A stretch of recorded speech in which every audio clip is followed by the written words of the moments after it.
Ladies and gentlemen, it is the Gift of Gaming podcast, and this week I'm joined by Craig the Critical Nolan to get our teeth into what is the best new roguelike out there, Hades 2. But before I play the intro music and get cracking into our games club, we must make first our apology for missing an episode there the week before last. We were meant to have our gaming news episode for September up, but unfortunately it didn't upload. I wasn't made aware until Chris kindly informed me that we were lacking an episode.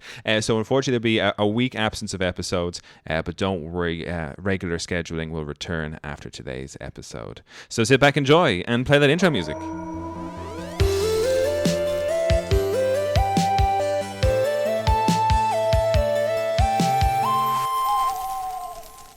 All right, it's me, your host, Darren Wade, and today I'm joined by Craig, the Critical Nolan. Craig, welcome aboard. Thanks for having me, Darren. It's great to be on and to talk about Hades 2. Yeah, thanks for having me in your humble abode. And all the years we've been doing the podcast, we haven't recorded here before. Oh, yeah, this is the first recording live from my kitchen. And it seems to be working just fine. Before we get into, of course, this episode is all about Hades 2. A bit of a games club about Hades 2. But before we get into it, have you been playing anything else other than Hades 2 right now? Or has this been your... This has been definitely my focus. I'm playing a little bit of... See, I had my siblings over last week and I realised I didn't own Mario Party, so I had to download Mario Party Jamboree. Oh, nice, yeah. So I was playing a little bit of that with the family. Yeah. It was great fun. Really enjoyed it. It's good stuff. We only did the Goomba level, which I found ridiculous in that anytime you got to the top of a volcano, you triggered this thing where all the Goombas would launch all over the map and you just got so many coins from the Goombas that I was like, that's game breaking, and I don't like that because it's way too overpowered. Mario Party's always had a game breaking mechanic in it, like I know, but like the very first level I did, I would never re-pick that level. You know what I mean? Yeah. So I'm just like, I hope the other levels don't have something stupid in there that like fucks up the balance so much that like it became... Because Colum got to the top of the volcano, and then as soon as he triggered that thing, he got like 20 or 30 coins immediately just because of where the things landed. Yeah. And I was like, okay, so it's game over already. Like, do you know? And it's like, I know because the maps always have an issue. But did you just do like the mini game? No, Blitz? We just play the. So the mini game Blitz is a lot of fun. Like that's just loads of mini games. Whoever wins the most of the mini games wins. There's none of the kind of the bullshittery that comes with the maps. The whole thing is about the party and the board, you know. And I don't know, like in the previous Mario Party, they let you buy the stars for 10 coins, which was just ridiculous as well. In this game, they've gone back to 20 coins, but then they've introduced a lot of silly, stupid stuff that just... Like Mario Party 1 and 2 for the original N64, to me, are still perfect in the way that they were balanced, the way the minigames worked, and this, that, and the other. But that being said, like the minigames were a lot of fun. Yeah, they are great. Ultimately, we had a great time. We were just all devastated that Column won, even though we didn't deserve it. Oh, that's fair. And so just Mario Party, nothing else. Just Mario Party and a ton of Hades. Yeah. I had to really, because you've finished Hades, I think, essentially, right? Hades 2. I don't think anyone could ever be finished Hades, unfortunately, which is something I've come to realize the more I play. You're like, okay, this is a go on. They just keep moving the finish line. Yeah, you know? Okay. But you've done. I've done a lot of runs. I've beaten below 7 or 8 times, and I've beaten the above just the one time. Right, okay. And then for my own context, because I wanted to, I was late to the party buying Hades 2, and I was like, when you told me you'd beaten, you know, top and bottom, I was like, oh, okay, I need to really get the finger out here. So I had lots of fun yesterday. I played, like, I did a serious stint, like late into last night, like playing well past midnight, you know. I've been like, okay, I got a great run at the end, which kind of not finished the Underworld, but brought me to like the I've seen every boss but the last boss now, which is way better than where I was before, because I was like so far behind before that. So that was good. But otherwise, I'm still playing Helldivers with the boys. Oh, you still are, yeah? And I'm surprised you haven't gotten around to. I thought you would have, because you played Helldivers 1. Yeah, right? I know, but like if you're just playing online, I'm never going to realize that. If you message each other saying, hey, we play Helldivers, then I would jump on. But because that's the only way I'd ever know. Okay, so but if we were to extend that to the like a group chat, would you invest in I'd definitely jump on. Oh man. But I'm never going to stumble upon you playing. No, of course, but you don't own the game. I do own the game, yeah. Oh, I didn't even realize you'd purchased. Okay, well in that case, we fucking need to get into the group chat. So I've just been waiting for people to be playing. Oh man, because we've been playing with the lads, and that is still so much fun. And like that's one of those games, like you said about Hades, that I don't think it'll ever end, but in a nice way. In that, I can just jump on and just continuously play these. If it has that appeal, like I don't know, Among Us, or what's the battle royale game everyone loves? Call of Duty? No, Battle the other one. Battlefield is new. It's only the cartoony one. Fortnite. Yeah, one of those. The never-ending. Last forever. Speaking of which, I don't think have you ever played a Battlefield game? You ever been? No, those aren't from any game that like is bugged as fuck is not for me. Okay, because I don't know about. I played the beta for. They had it wasn't even an early access. It was just a hop on and help us see how the servers do it. So it was free to play. That's kind of cool. And I played that for Battlefield 6. It was amazing. Battlefield 6 only came out like 2 days ago, maybe here.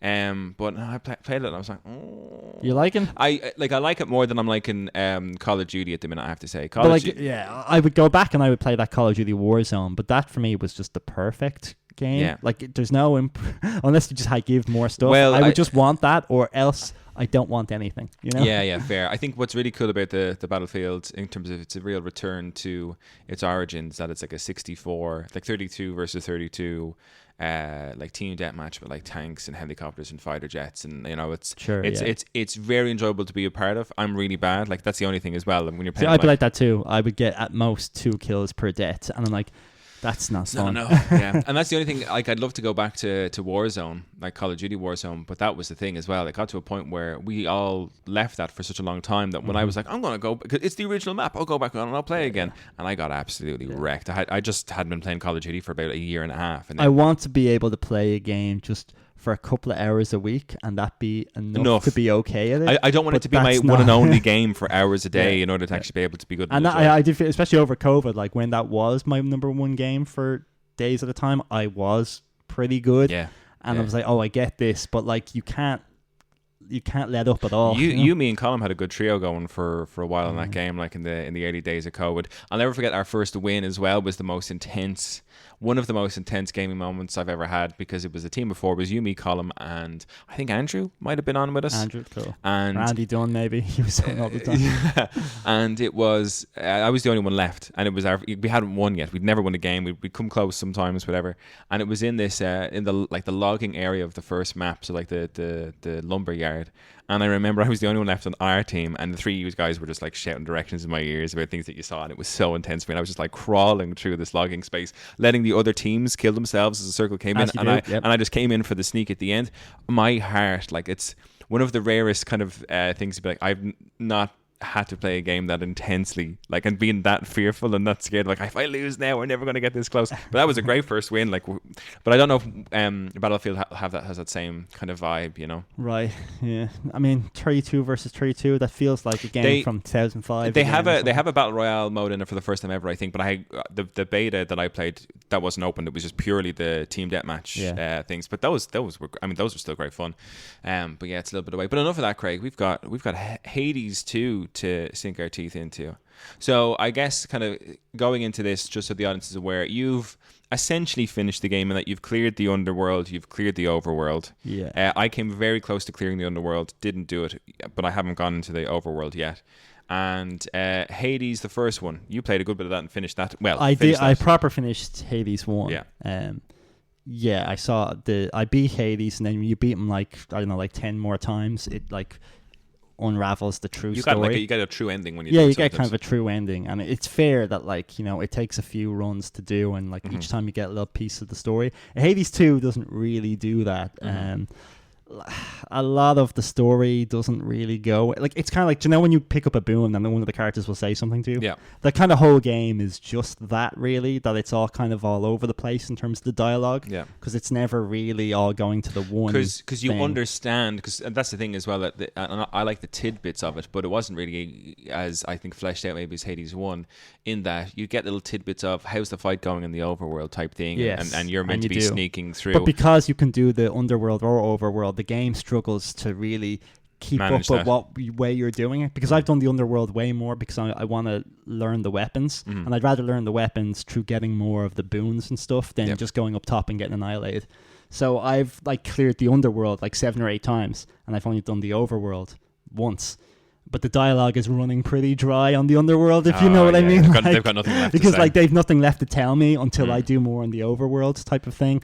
But I'm like, no, but I need my boons to level up, and I want to get better at it. Because every single time I do a run, I will always do whatever the game says will give me the extra stuff. Like there's always one of your 6 weapons that's highlighted, so you'll get more thing. And I will always pick that. So I will never do a run twice. Similar with how I play Smash Brothers, I will never do a run twice the same to try and better. Change the character. So I could do a run, and then on my next run I do way worse, and then my next run I do way worse again, because it's a completely different weapon and stuff. That's good to hear, because I remember I was getting pretty disheartened because I've really struggled with Silksong Hollow Knight as well. I'm like. Then I did like 1 or 2 runs in Hades 2, and I beat the first boss, Hecate, and I was like, great, and got it immediately destroyed in the next area. I was like, okay. And then I couldn't beat Hecate the next like 2-3 times. I was like, because I can't do Silks, am I just getting older and getting bad at video games? But it's good to know that, like, because I was switching up my strategy all the time. But all 6 weapons play so differently that, like, what I used before, if anything, could just hinder me, you know, because I'm like so used to getting closer at staying at range, and now the weapon I have is not good for doing that. Yeah. You know, so if anything, like the button memory is fucking me up big time, because like all 6 weapons, the play styles are drastically different, which makes the game feel better overall, because although I'm not getting better, I'm just playing so many different strategies, and it's a lot of fun doing the runs. To the point where, like, of the 6 weapons, I'm like, I don't even know which is my favorite. I've used them all like 3 or 4 times, but I'm not good with any of them. Well, before we get into kind of weapons and strats and things like that, I kind of bring it back to a more like observational aspect. So how the game looks. It looks incredible. Yeah. It plays incredible. Yeah. The art style is incredible. Yeah. And everything about it is great. Just right from the menu popping up on the screen, you're just like, man, it seems crisp. It's so crisp. If this was the 90s, like the early 90s, it'd be the greatest arcade game of all time. Yeah. You know, and it feels like an arcade game. Like when you die, you put money in to get man, if that was an arcade game, they'd make a fortune on it. You'd make an absolute. It's that type of old school game, but in the modern era, and it feels really good to play. Every time I'm playing, I'm like, man, it feels like I'm in an arcade, you know. And if I use it, like if I die and a Death Defiance pops up, I'm like, man, that would have cost me €2 right there. Yeah. You know? I can keep going like that. Let's get the most of the money here. But then I'm just like, but then you get the players who are absolutely pros, and they'd be able to play for a whole hour with just the one €2 coin. I'm like, does the era of arcades even make sense in the modern day, where the discrepancy between players is like one player could play for 50 minutes and not die, another player could play for 60 seconds and die. You know, do we charge him like more money, €100 to play a game, and this guy only has to pay €2? I don't know where the balance for that is.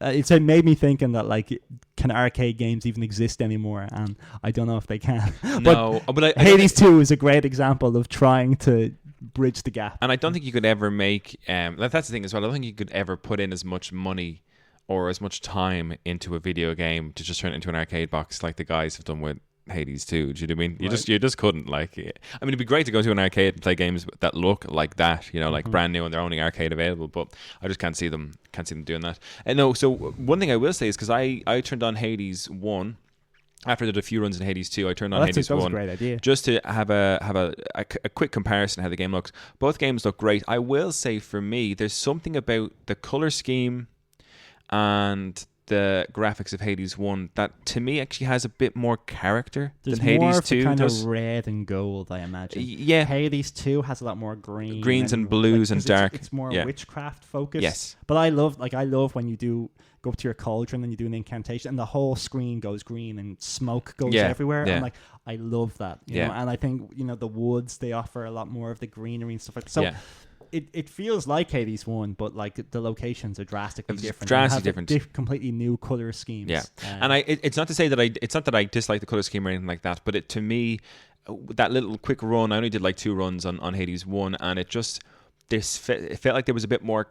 And maybe because it was the first, I don't know, but it felt like it had a bit more character to it. Like I enjoyed what I was seeing more. It doesn't look as crisp as Hades 2. You know, Hades is so clean, but there was something a bit that I enjoyed more about. And you're right, maybe it might just be the color scheme. I'm a bit of a red and gold guy myself. It honestly feels like a very true sequel. Other than the fact that your main character is gone and you don't know what happened to him. Yeah. And I'm 50 hours into this game and I don't know what happened to him. You know, and I'm like, shit, because like the start of the game, in order to get from Hades 1 to Hades 2, a lot of cool things had to have happened but they kind of gloss over most of it. And even when they do show you what kind of happened, it's very quick and not very detailed. Informative, and, you know, you're kind of like, well, how could you have gotten to where you are now? Yeah, I don't know. Like, I feel like the best part of the story in Hades, between Hades 1 and 2, happened off screen, you know? Yeah, and like I said, I haven't even done as much as you have done, but I feel like and it's not like the Expedition 33 side of things where you're like, oh, I don't know what's happening and I want to know it.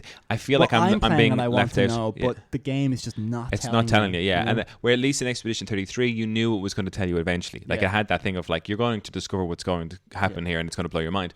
And in Hades 2 I'm not getting that. I'm like, this feels just kind of a little bit disjointed from, and am I right in saying, because I've only looked at it once or twice, but when you are in your starting camp and you go over to brood at the picture, is that is that the character from Hades 1? That's Zagreus. Zagreus, yeah. So you were at least 15, 16 years younger than Zagreus is.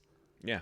Exactly. But it hasn't done anything to... That's what I mean. I looked at that being like, but I've been playing any of that. Yeah, I've been playing it for hours now. I'm like, we've not touched upon this at all. And I like that in terms of, just for me, and I've said on this podcast so many times, I'm very much narratively driven for video games. Massively. And I feel the narrative in this game had every opportunity to be brilliant, and they've chosen for it not to be. Especially because they've written so much dialogue. Like, there's so much dialogue, but 90% of the dialogue is just a god saying, "Oh, good to see you again," and blah blah blah, and use that to build. Like, there's so much repetition to the point where, like, I've been talking to Niall and Chris, and they don't listen to any of that, and I have to listen to dialogue because I feel if you even skip a piece of dialogue, you've no business reviewing a game because you've just missed a section of it. Well, you know? Like, those are my internal rules. That, like, you can't, once you skip something, you've no idea how much impact that had. So now you're going from a new perspective that wasn't intended. And with this game, I'm sitting there listening to all this boring ass tripe that doesn't go anywhere, and it's just a god like talking about their other god. At the beginning of the game, it's really good and interesting because the thing about it is those first couple of runs. The first couple of runs, I was like, to help us beat Kronos. But then that kind of fades out. Yeah, I feel like I'm on some sort of stealth mission while there's a war going on up at Olympus, and I'm like, oh, this is amazing. But then after a while, like, oh no, this actually doesn't. It's not feeding into anything. I'm not. It doesn't really feel like my purpose here is actually having an effect on what any of these people are saying. I will say that the voice acting, the quality of the voice acting and stuff, that's fantastic. Amazing. I love. Wait till you come across Ben Starr. You'll like his character. You'll know instantly. And I love that he only plays one character, and like, you won't see that character for a very, very long time, but when you do, you're like, oh, here he comes. Here's the man. Because he is fantastic. I love. I suppose the next part that we'll go on to, I guess, would be, I suppose, our main camp and kind of what you can do in the spare time. But the general that's kind of training the spirits that you speak to before you choose your weapon. His voice acting, something like that. He's fantastic. His voice acting is great. I like, even if he's got nothing to say, I love listening to him for the cadence of the voice actor, because the voice actor is just giving it their all for this real kind of funky, weird. He really reminds me. He's got very much a medieval vibe. You know that game Medieval with that you played as a skeleton on the PlayStation. He's got a real medieval vibe. He leans in the fact that he's a skeleton and he's the deceased guy coming back, and he's a bit goofy. He's extremely good at that. I think the girl who plays Melanoa and Hecate, they're both fantastic as well. I didn't think the humor that Zagreus portrayed would come true. A girl who's just trying to imitate him because it's his humor just with her, but I do find it does kind of work. She kind of takes herself a little bit more seriously, and like she makes the jokes, but she is, and like that kind of thing. I love when she's talking to, you have that character Nemesis at your base camp, where she's trying to be friendly. Nice to her, she's trying to be a bit like him, bitch. but she does have her own bit of personality, which I'm glad they went with, because I didn't, you don't want to play Hades 2, and again, narratively speaking, we're not talking about this is groundbreaking in any way, shape, or form, but I didn't want to play as the exact same character all over again. I did. Oh, did you? Yeah. I definitely would have played as Zagreus because I love Zagreus. Yeah, okay. And him just being completely absent and not explained, I find deeply offensive. Yeah, and it's kind of disappointing because, like I said, I haven't gotten that far. It's like your hero's gone. Why? Yeah, Who knows? No one knows, and that's the sad thing, because I was kind of playing on this game thinking before we sat down to this chat, I was like, it'll tell me at some point. But you're saying that you're so many hours in ahead of me, so many runs ahead of me, so many completions ahead of me, and you still haven't been told anything. You'll get an idea, but like with Zagreus, I know kind of what happened, but not how it happened or why it happened, or like why he's still where he is even now. Like, I know exactly where Hades is. I found Hades. I know where he is, but like, I could easily just rescue Hades, but because this is a roguelike, I can't, because the rules of a roguelike mean nothing can change. Yeah. So I'm like, why can't I just free him? He's right there. Why can't I just free him? And why can't we just team up? Or why can't he leave? Like, it doesn't, narratively, it doesn't make, like, in the first Hades game, you're just trying to escape and he's trying to stop you. For a roguelike, that makes sense. And in that this, none of it makes any sense. Yeah, that's the part that's a bit disappointing, because I think the rules of Hades 1 were probably the perfect rule set for a roguelike you could ever come across. Like, this whole thing of, like... Hades 2 should not be a roguelike. There's no reason for it to be a roguelike. Narratively, it doesn't make any sense that it's a roguelike. Yeah. And they just keep coming, like, the rules to make it a roguelike are game-breaking in terms of canon and, like, logic and everything. Yeah. Like, the main character, Krona, it's kind of like, if I beat him, he'll stay dead, but only for a few minutes. Why? He's the master of time. He could respawn yesterday if he wanted to. Yeah. Like, there's no reason for him to respawn in 15 minutes or 20, like the next day, but they've just written that is the way they're going to do it because it's a roguelike.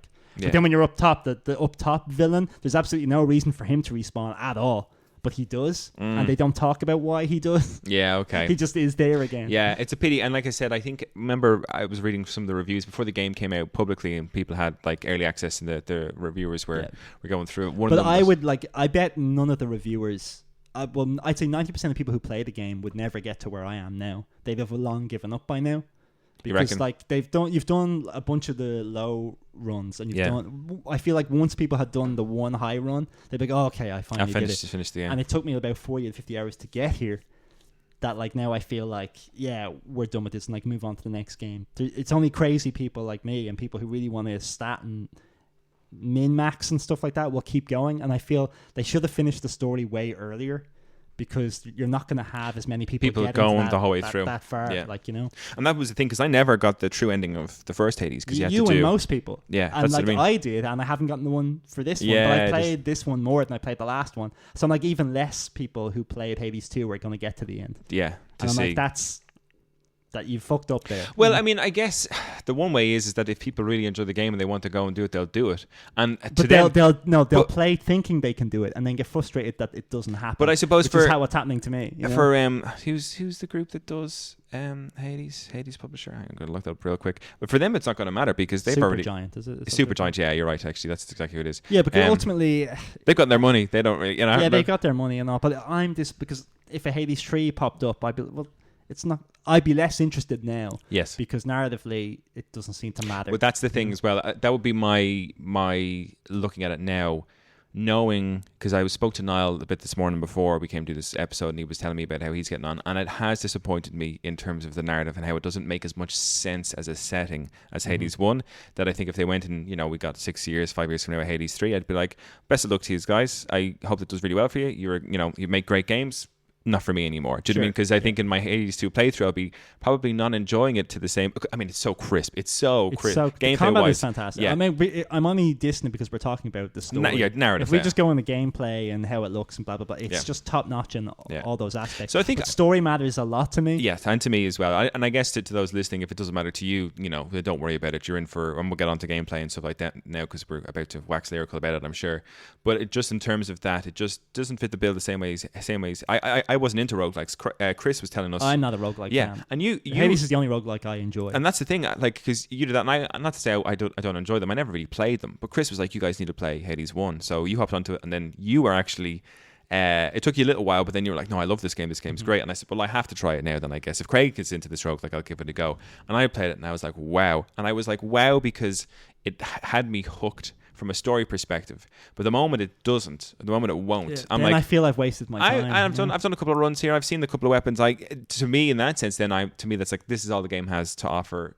Someone like me who wants the narrative. So I feel like Hades 2 might be like that for me. I don't know if I'll get all the way through, but we'll see. But yeah, I think narratively a bit less impressive than Hades 1. Yeah. But we'll get on to gameplay now, Craig, which is just smooth, buttery, delicious game to play. And it's the first day I played it, I remember had the place to myself for the evening, so I pulled up the beanbag right in front of the big TV, plugged in the Switch 2, and I went into that menu. And when I first landed in that first kind of, when you dropped into the underworld for the first thing, I just looked at the map on the TV in front of me, and I said, God, this looks amazing. I'm so happy that it was a Switch 2 and not a Switch 1 game, because it just for me, the Switch 2, I almost bought my Switch 2 just for that day, you know, just so I could actually have that on my screen and be like, wow, this is a handheld. I can actually play this on the bus or whatever, you know, it could still look this good.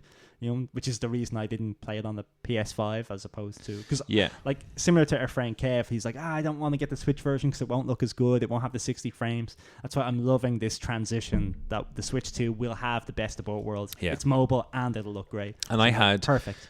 Speaking of that, I was doing my best to catch up so much that I had a ukulele on Tuesday this week, and I was like, I really need to spend all the time that I can playing this game. So I took it out, and the bus in and the bus home was playing some Hades 2 on the Switch 2. And I looked and played, and I was like, this handheld, and it's, you know, it's different to the TV in the sense that, like, with the TV, and especially like TV's 4K, it's gonna look great, whatever, but the Switch is so crisp in itself, the screen, that when I was playing it, and it's right up at your face as well, when I was playing it on the bus, I was like, oh, I'm in this, I'm right there, I'm in it. That was really enjoyable. And even then, the only thing I will say is that it's a tough game on your hands to hold the Switch 2. You've a lot of buttons to press. A lot of buttons, fast, yes. And I think I'm way better if I'm using, like, if I go the handheld mode, my skill level drops a lot. Yeah, mine too. You know? Yeah. And because it just requires that much more, and you're carrying so much more weight in your hands than like the Pro controller. Yeah. Because like playing it on the TV at home, I'm like, that is the way to play it. You know, Pro controller, you docked in, and it is great to be able to play it handheld. But I get real tired real quick playing a handheld. Like my hands get real tired real quick. So I'm like, okay, I can only do this for so long, you know. Mm-hmm. But first thoughts I guess we'll do kind of comparisons maybe of our home base in Hades 1 versus our home base in Hades 2, the Crossroads as it's known as in Hades 2. A fine choice because the Crossroads is very witch focused in, like, you know, you meet you go to a crossroads to summon a bunch of witches or the tree crones or whatever, and like this seems to, the story narratively is heavily based on those the tree crone, the kind of the tree fates, exactly. Even though I haven't seen them, but like it seems to be very witch focused, this game. So the Crossroads is ideal. That's in the woods. There's not a lot there though.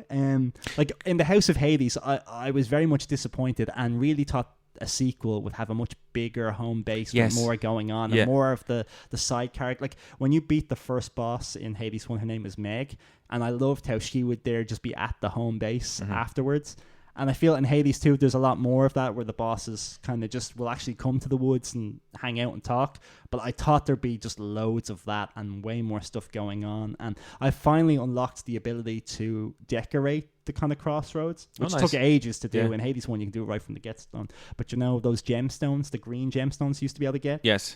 I've only unlocked them like that. Right. Okay. And they're used for customization. They're used for customization, but the customization options are slim pickings. Like I can just put down a rug or put down a light, and like it doesn't really. You don't even notice it's there. Yeah. There's no like, oh, I can now add this wall between the rooms, or you know, I can add this down there. Like I feel like they've added everything Hades 1 had. This has, but not a lot. Not as much. I really thought the home base would be massively improved. And I suppose, speaking the other way about it, I was initially when I ran around the Crossroads for the first time, and you have like your Cauldron Hecate to talk to, and your Nemesis and Odysseus I always had to chat to, and I ran around and I was like, oh that's it, because the House of Hades seemed to have just loads more people to talk to, loads more not stuff. Not really, you know, it was kind of small as well.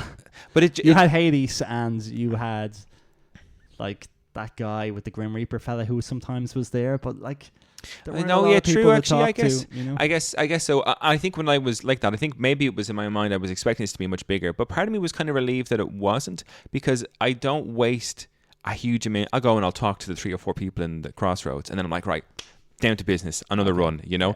And I think I'm kind of glad of that, because I think if it was a game whereby there'd be like 12, 13 people to talk to and give gifts to and all that kind of stuff, I think I'd probably get tired of the game much quicker, and that it was taking me much. But because a run will last 40 minutes and then you could be at the base for 5, so I'm like, that's a fine balance. Okay, you know, all I have to do is talk to everyone, and that generally works out, you know. But like, it is still good, because if you lose to a certain villain and talk to Odysseus generally gives you tips on how to defeat that villain, you know, which it's kind of rare, because like I essentially will only lose to bosses now. It's reached that stage, so like my talking to Odysseus is now kind of pointless, because he's just kind of saying the same stuff over and over.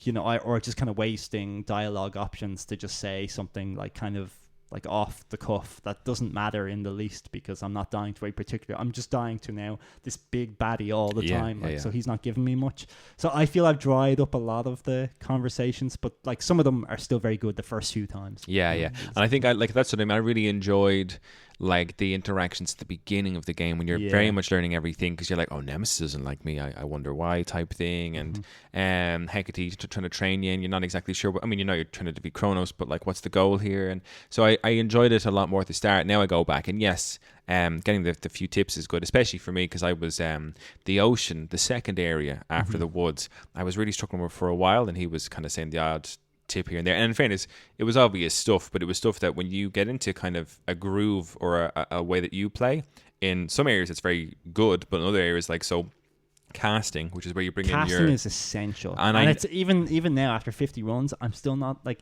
I don't instinctively cast, because in the other game I rarely cast. I thought it was a crap mechanic. You threw this little thing out. Yeah. I was like, this sucks. So for those who haven't played it or maybe aren't familiar with Hades 1 or Hades 2, you have kind of 3 moves. You've got your normal attack, you've got your special attack, and you've got a cast. And cast kind of sends out this ring, and you can do 2 things with it. You can turn it into a damaging spell, whereby it'll appear on the map and enemies will get caught in it, and then it will damage them at the end of the time that it's there. Or you can do it without a spell, where you just cast it and enemies get trapped.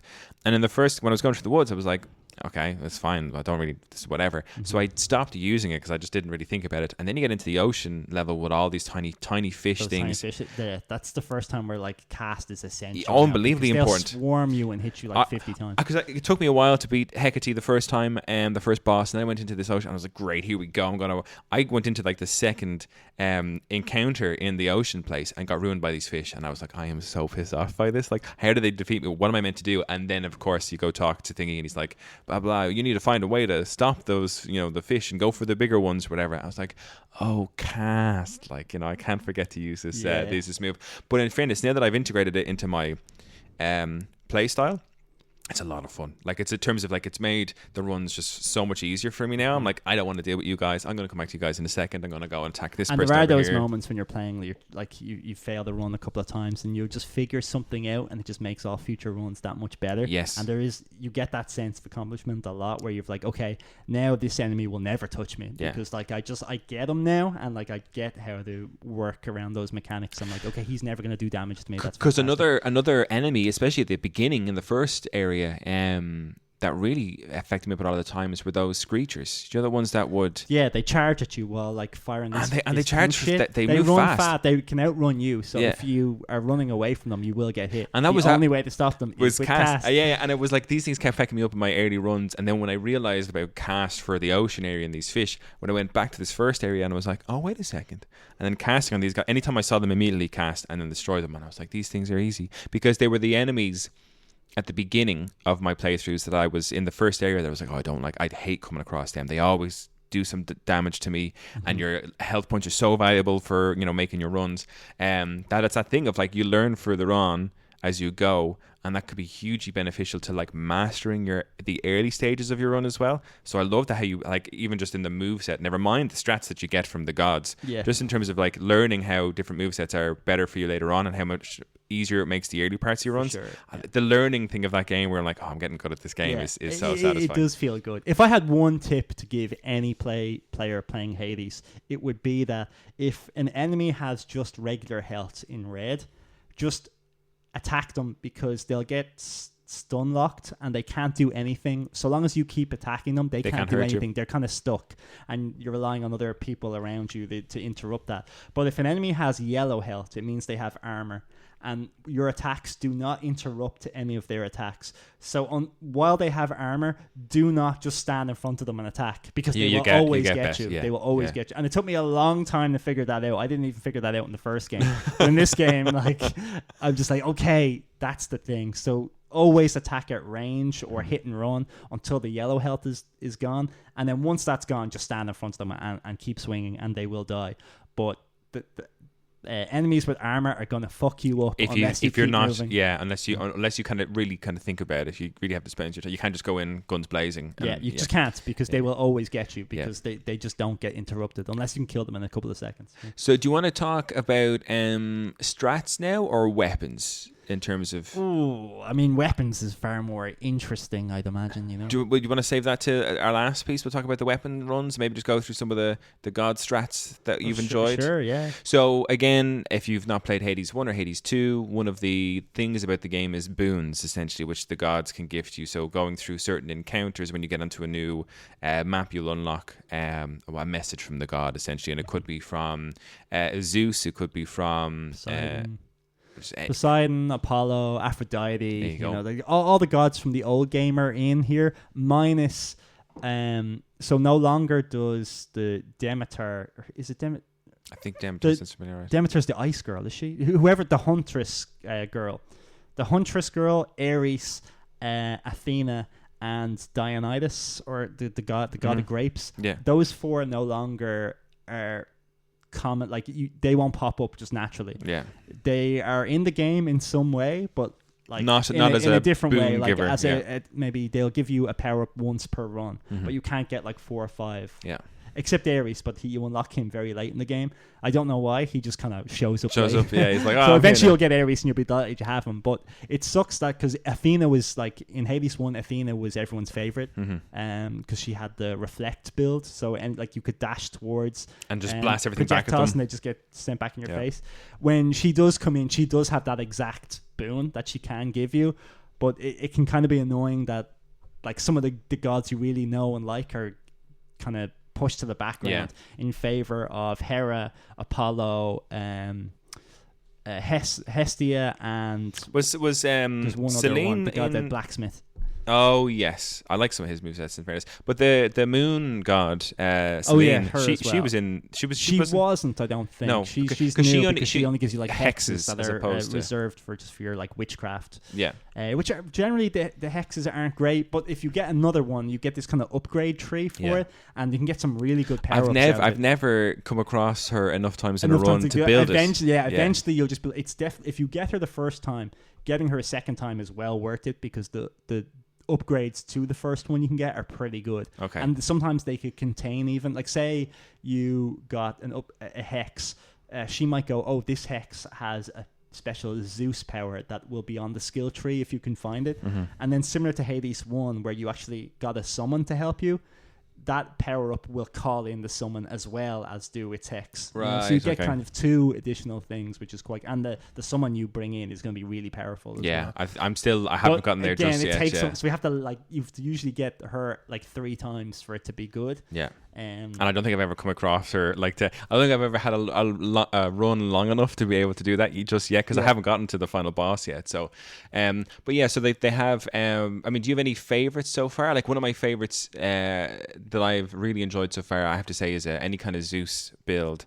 Zeus for me, I've noticed that Zeus because of he has this effect called Blitz. So if once you do say 120 damage, the enemy explodes, doing another say 120 damage, which for me translates to 100% extra damage. Yeah, because except that's what if I was to use the axe and the axe did 300 per hit, then Zeus is terrible because I'm not going to trigger that twice in one hit. You can only trigger it once in one hit, So I think Zeus is fantastic for quick hitting, the sword and dagger, or the torch. The torch is fantastic. Yeah, the torch is absolutely fantastic with Zeus. Yeah, that's kind of my build at the minute with Zeus is the torch. But I have Zeus for kind of the main attack because it has blitz, and I have that the move where the bonus where the Omega attack where the electricity shoots out and hits other guys, which got me that run last night where I got all the way to Cerberus. That was the absolute level beater for me, was because I was just killing people that were nowhere near me out of just pure chance. It was great. Combining that with say Poseidon to get a knockback effect on that Omega hit. I got that just this morning and I was like, oh, okay, I'm doing some serious damage here, because it's that those, and I can't even begin to think of the amount of different builds there would essentially be, given how many. Because you've got your normal attack can get a boon, your special attack can get a boon, your cast can get a boon, and your dash can get a boon. And then on top of that, there's Omega versions of attack, special, cast as well. And you can get separate all have boons. Their own power ups, which essentially consume magic to do more damage. And some weapons, like the magic is very plentiful, and some it isn't. And on the torch in particular, you will go through a lot of magic, because if you just hold the attack button, Craig, you'll put an extra 10 magic into every attack. One of the best boons I got, bonuses I got, was one of the Zeus ones, where he pick up the tablet, pick up the thing where every 8 or 9 seconds, and it just gives you all your magic back. And I was some of the gods have a terrible magic regain boon, and you're like, man, my torch is useless now, because say for Aphrodite, it'll only recharge slowly when you're near bad guys. I'm like, but I'm never near bad guys. And I don't want to be near. If I have no magic, I don't want to be near them. I'm always really far away. So that now has really crippled my torch build, because I never have any magic. Yeah, and it is like there's very much like certain things, and we'll go actually it's probably best now to go into the weapons, because at least people know what we're talking about in terms of like how the weapons combine better with strats. I haven't unlocked all the weapons. You have all 6. I have all 6 now. And the 6 are, you start off with your magic staff, which is your beginner's one. What I do enjoy is that they make you start off with the ones that are the most difficult to use. Yes. So that by the time you get the later ones, they kind of blend in with the others easier, because they're so much easier and more overpowered than the starting ones. Like, have you got the skull? No. Okay, well the skull is like easy mode. Like, it's basically a rocket launcher that just rearms itself, like, so you can just keep firing, and as soon as you use your special makes you dash, and it brings the skulls back to you. So it's just like, I have a rocket launcher that like will restore its ammunition anytime I use special, and like its Omega version will just obliterate almost the entire screen. Like, it just fires the rocket in like as like a grenade launcher, but the explosion size is enormous. Like, so it's just an absolute mob I've killer. only ever used the skull 3 times, but I've never lost with the skull. And how is the skull versus bosses, for example? Amazing. Like, yeah, still... because you like, I can fight them from a mile away. Grand, okay. Especially with like, so Cerberus can't get near me. Like, you're struggling with Cerberus as a boss, but with the skull, he just has nothing, because he can't get to me. And I can bombard him from a mile away. So I'm just like, wow, this weapon is ridiculous.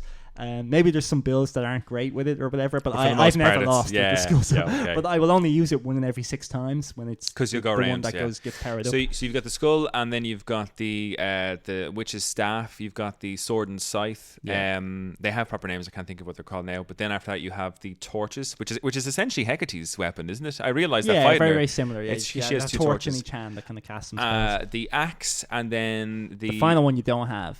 Do you want to know what that is? I think I saw it. You have a mech suit on, it's kind of like a mech suit. Yeah. Which I thought was a bit daft. I was a little bit disappointed when I saw that was the last one. I was like, oh, it kind of looks shit. I don't really like that. I do like that some are very... Because maybe this game isn't like set in like, it's supposed to be like 2000 BC or whatever, but maybe the gods don't exist in that kind of spectrum, so maybe they can get weaponry from any throughout kind the of ages. era, I don't know, but I love the idea of that they could create something like this, because they're not humans, they're gods, superior minds, I suppose.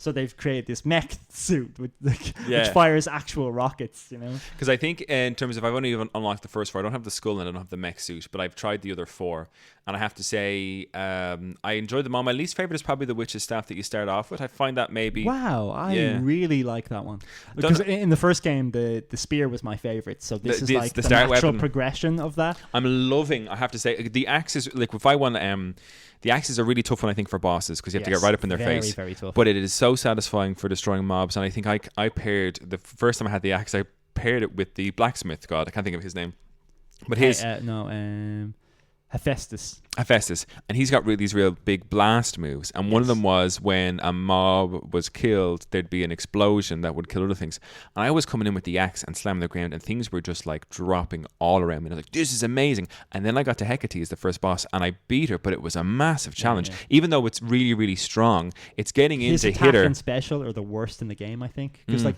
his attack has something like, it will do blast damage if like every 9 or 10 seconds.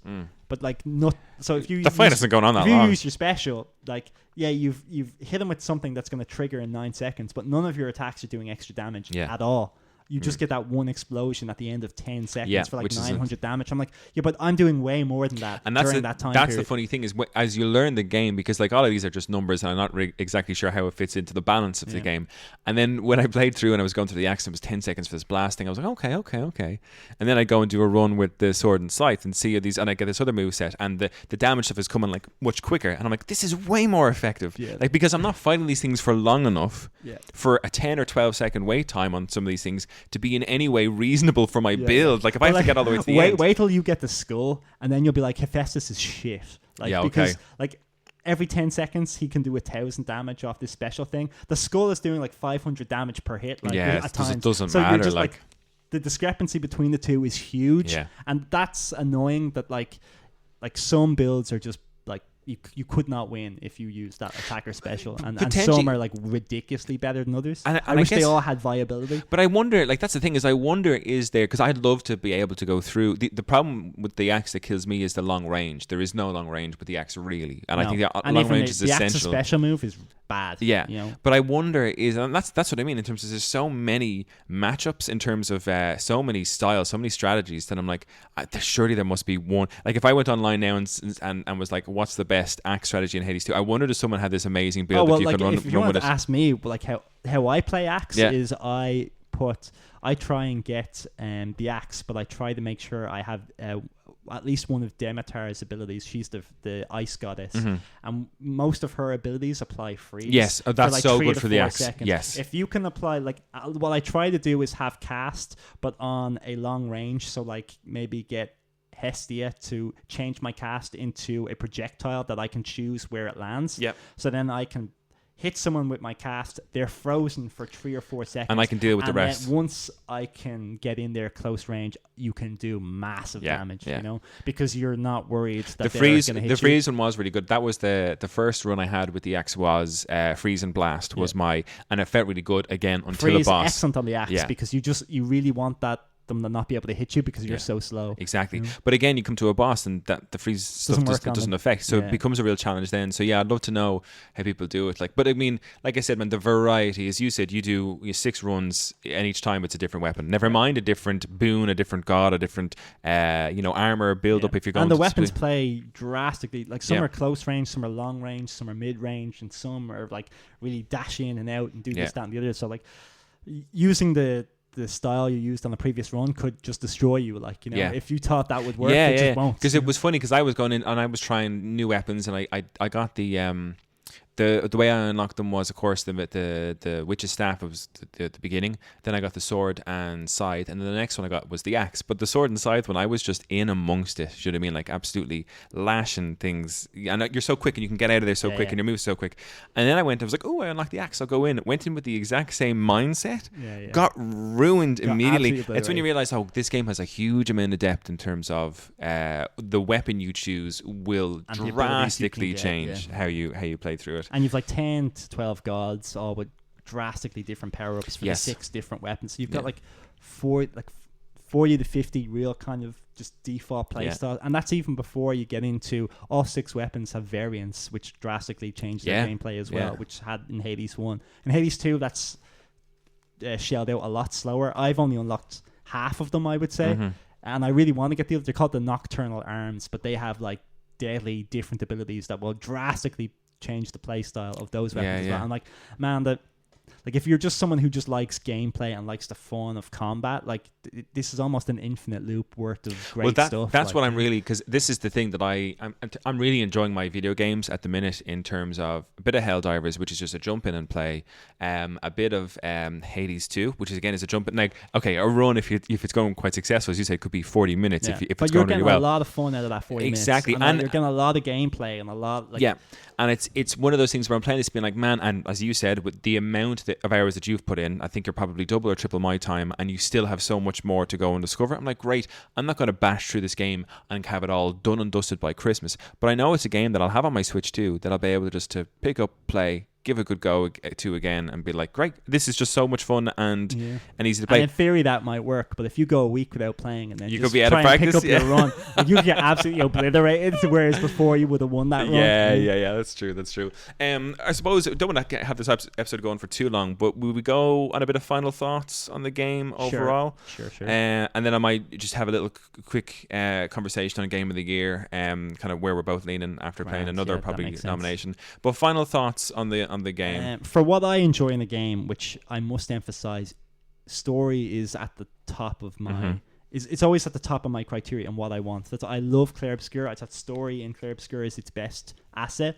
Hades, it's its worst aspect. Like a lot of like people would go, oh well, the story isn't important. I know, but it has so much potential. It has so many great characters and a great world that like it owed it to us to give us that story, but it was bogged down by it tried so hard to get around the roguelike element while still telling a story, that much to its own detriment. And the gameplay is absolutely fantastic. The gameplay is 10 out of 10, music is 10, like all the things you can do, absolutely amazing, but narratively it's bad, and there's no way around that. And like other people won't criticize it for that because they'll be like, oh, it's not really a story driven game, it's like a Mario game. Mario games aren't story driven. But I don't like Mario games, to me Mario Sunshine is my favorite because that had has the most story, and even then like it's no, like I would never give Mario Galaxy or any of those games a 10 out of 10. I'm just like, I don't see it. Hades, much like that, Hades 2, I could never give this game a 10 out of 10. So there's so much wasted potential with its story. And it's a pity as well, because I think I'm on the exact same page as you in that, fine if you play through Hades 1, you're like, the story wasn't much there, but they had something really to build on, I think. And with the amount, didn't do it. And the amount of effort that's gone into, like as you said, the amount of the voice lines that are in the game is huge. And like for every time you go in and fight, and like Hecate, you have to fight is the first boss every time, so you're going to come across Hecate all the time. There was great dialogue, so many different bits of dialogue every time you came across her. Sometimes it was a long conversation, other times she was like, quiet, we fight now type thing, which I really enjoyed. And then you go back to the camp and you'd have a couple of lines, and she'd say something like, oh, didn't get that far that time type thing. So much thought, but it's all really for naught. Do you know what I mean? It's kind of, there's all of this great voice acting and huge amounts of time spent on all these voice lines that don't really talk about anything of substance, substance at all. No. What's your out of 10? I would give it a strong 9, but like it's lack, especially because it's a €30 game. But I feel I would prefer this to be a €50 game, so that they would have focused on those story elements more. Maybe dial back the roguelike, because I hate that. Like basically, I've come across Hades in the game several times, but I haven't rescued them, like I said, and I just hate that. Like the game it never feels like anything's happening, anything's changing other than your power-ups. But narratively, nothing is ever changing. And it's just irking me more and more as I play, that I'm just like, man, what's the point in doing anything? Even when I beat the boss below or on high, they respawn. I don't know why they respawn. They do respawn. Nobody's telling me why they respawn. It doesn't really make any sense. And it's just starting, the more I play, the more they seem to be moving the finish line, as I said. And that is getting to me, whereas Hades 1 didn't really. I feel like you complete Hades, you do 10 runs of Hades 1 and you've beaten the game, whereas this, I don't know how many it's going to take. I don't know where the end is going to come out of. I'm hoping that the story improves, but I'm 50 hours in, and like I feel like I could tell you what's happened so far in like 30 seconds. Absolutely. Nothing there of substance. But the gameplay is great. So 9 out of 10. Nice. Myself, I think I'm leaning at an 8 out of 10 so far. Like really 8 to 8.5 out of 10. I think its strengths are the fact that it's a €30 game. I think its strengths are it's unbelievably well polished for what it is.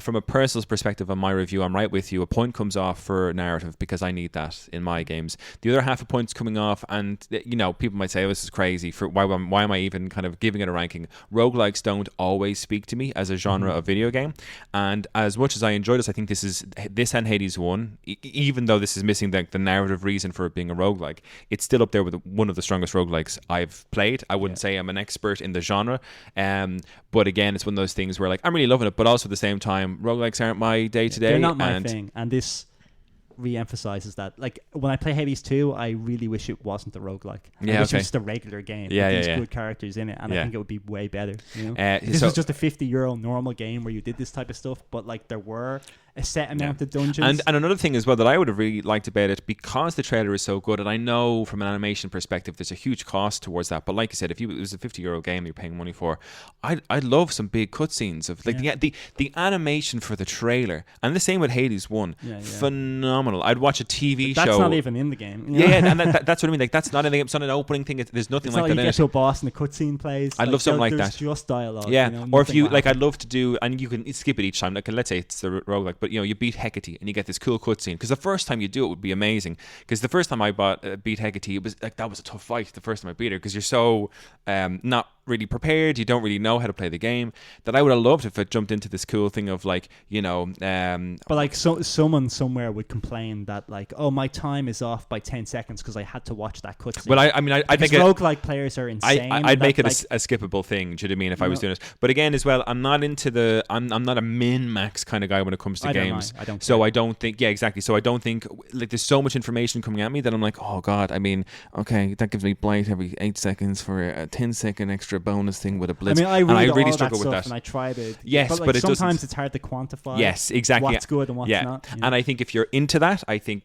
great, you're going to have an absolute fucking ball with this game. If you're a roguelike fan, if you don't care about narrative, and you're into like crisp, clean, 60 frames per second, like, pixel perfect type stuff, it's a 10 out of 10 game, for sure. For me, 8.5. And I think, hats off to you, SuperGiant. You made another very, very, very good game. Very strong sequel. Just 30 quid, it's some of the best content you can get.